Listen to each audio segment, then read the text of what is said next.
Hey guys, welcome back to my channel, dan aku harap kalian semua baik-baik saja.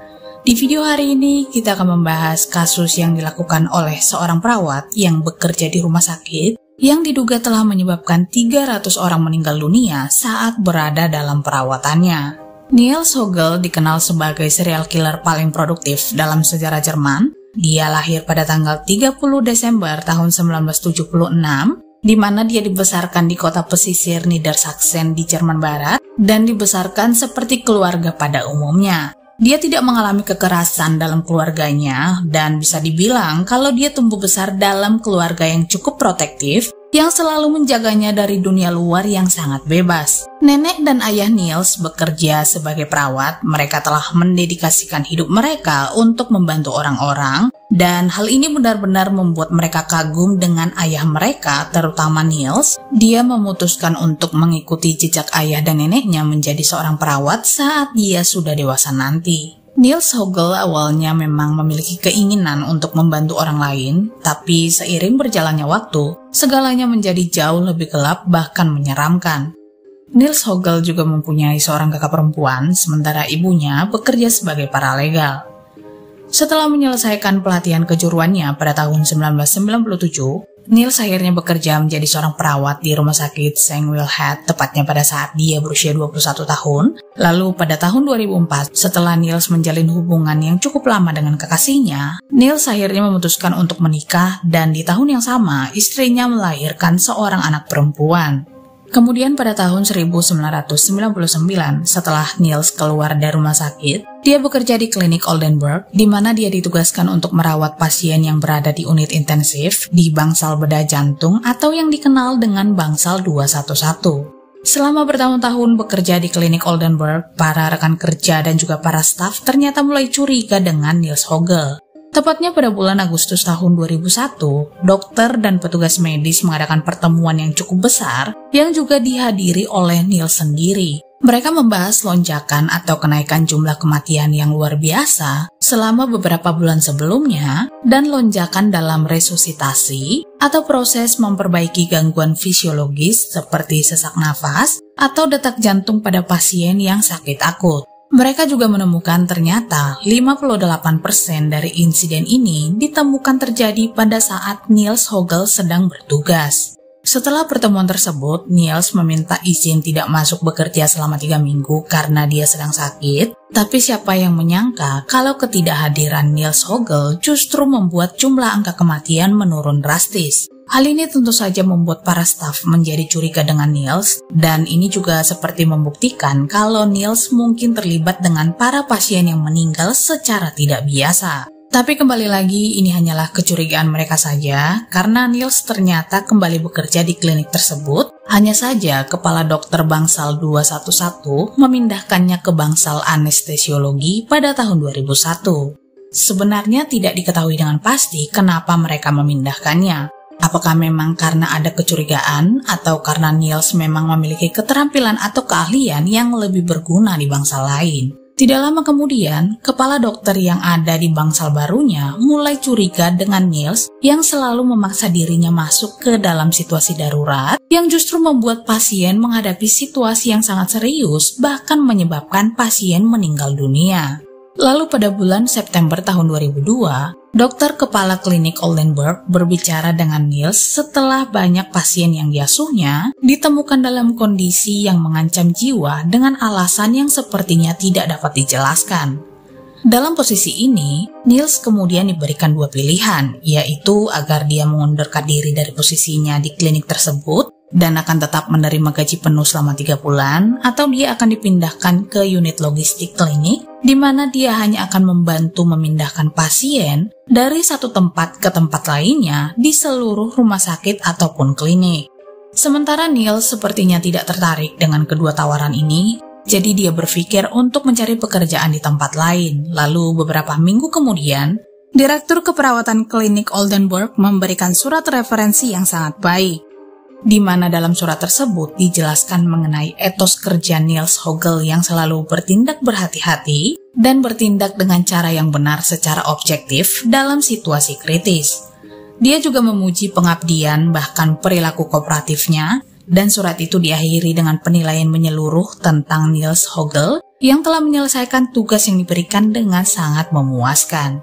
Lalu pada bulan Desember tahun 2002, setelah mendapatkan surat referensi dari klinik Oldenburg, Nils akhirnya mendapatkan pekerjaan baru di klinik Delmenhorst, tapi sama seperti sebelumnya, jumlah pasien yang meninggal ternyata melonjak tinggi, di mana hal ini belum pernah terjadi sebelumnya. Hal ini tentu saja sangat mengejutkan, apalagi saat mereka mengetahui kalau pasien meninggal karena sebagian besar aritmia atau penurunan tekanan darah secara tiba-tiba pada saat Nils Hogel bertugas, yang membuat banyak rekan kerja barunya mulai menjauh dan mereka tidak ingin terlibat dengan apapun yang berkaitan dengan Nils Hogel. Meskipun orang-orang yang ada di klinik tersebut curiga, ternyata mereka tidak menanyakan hal ini secara langsung padanya, termasuk para atasan Nils sendiri. Nils Hogel yang awalnya disanjung tinggi di klinik Delmenhorst, tapi kemudian orang-orang mencurigainya bahkan setelah 4 botol kosong Giluritamol atau Achmaline yang sering digunakan untuk menginduksi kontraksi aritmia pada pasien yang diduga menderita kelainan genetik di mana aktivitas jantung tidak normal. Dan botol ini muncul di bangsal Nils Hogel, padahal tidak ada dokter yang meresepkan obat tersebut pada saat itu. Lalu pada bulan Juni tahun 2005, polisi akhirnya menangkap Nils Hogel setelah salah satu rekan kerjanya berhasil menangkap Nils yang dengan sengaja memanipulasi pompa jarum suntik pasien untuk memberikan Achmaline secara tidak benar, di mana bahan kimia ini diduga sama dengan bahan kimia yang dia gunakan 3 tahun sebelumnya.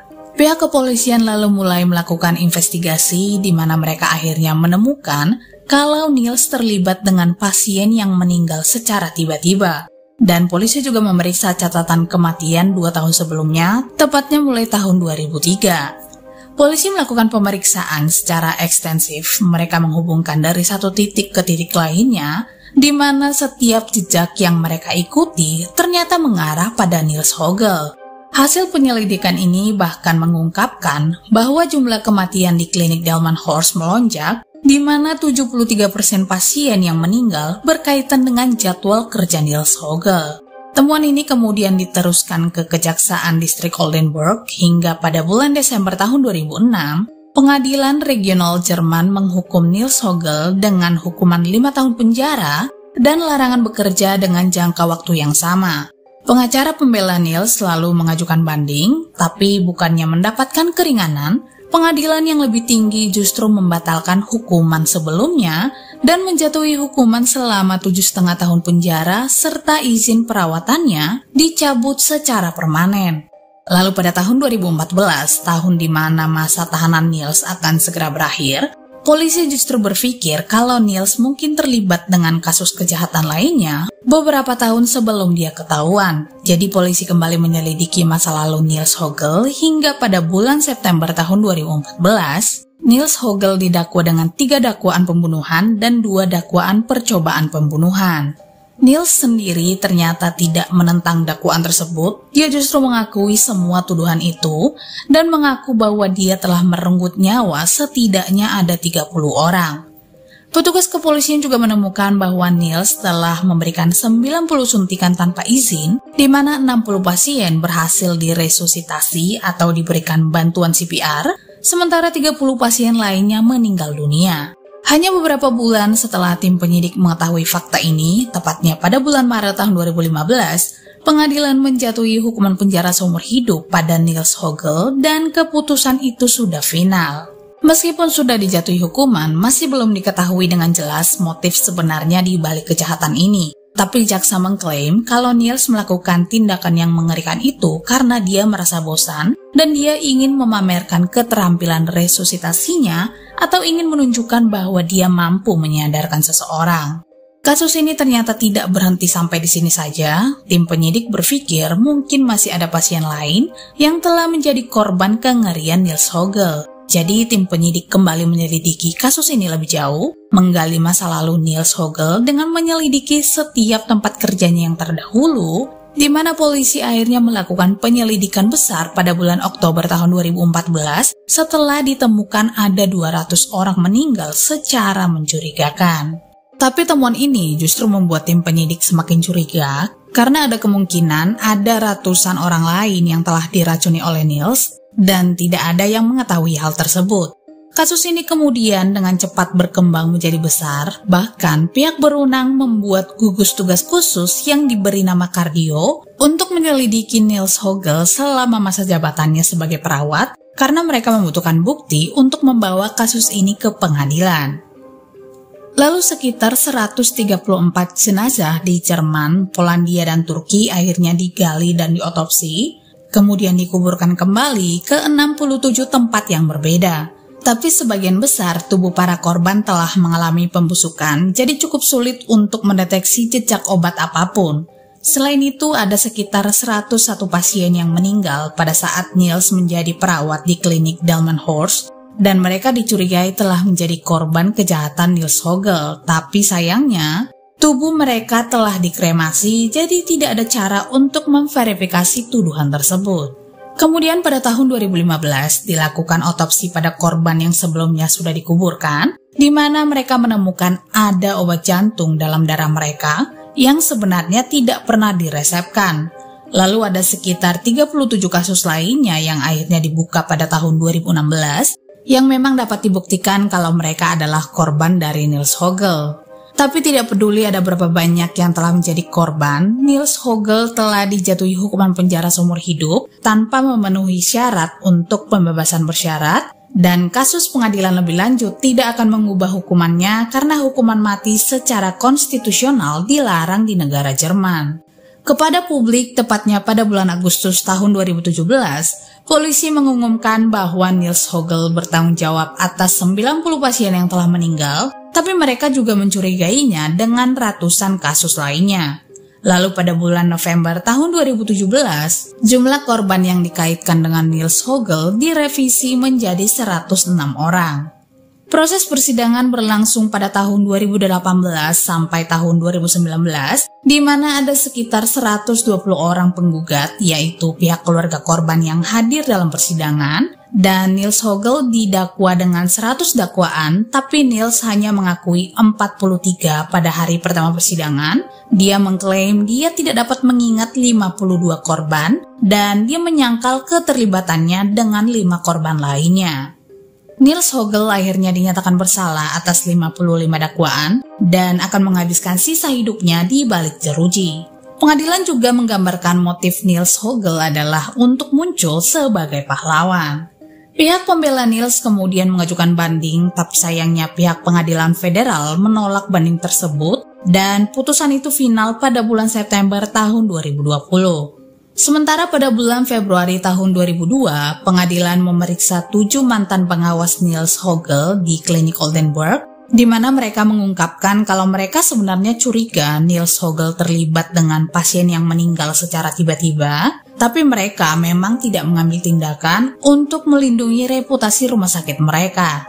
Kasus ini tentu saja menyita banyak perhatian masyarakat, apalagi saat orang-orang tahu kalau si pelaku bekerja sebagai perawat, di mana seharusnya mereka menjaga pasien, memberikan perawatan atau memberikan edukasi tentang kesehatan, dan bisa dibilang ada tingkat kepercayaan yang tinggi dari seorang pasien terhadap perawat ataupun dokter.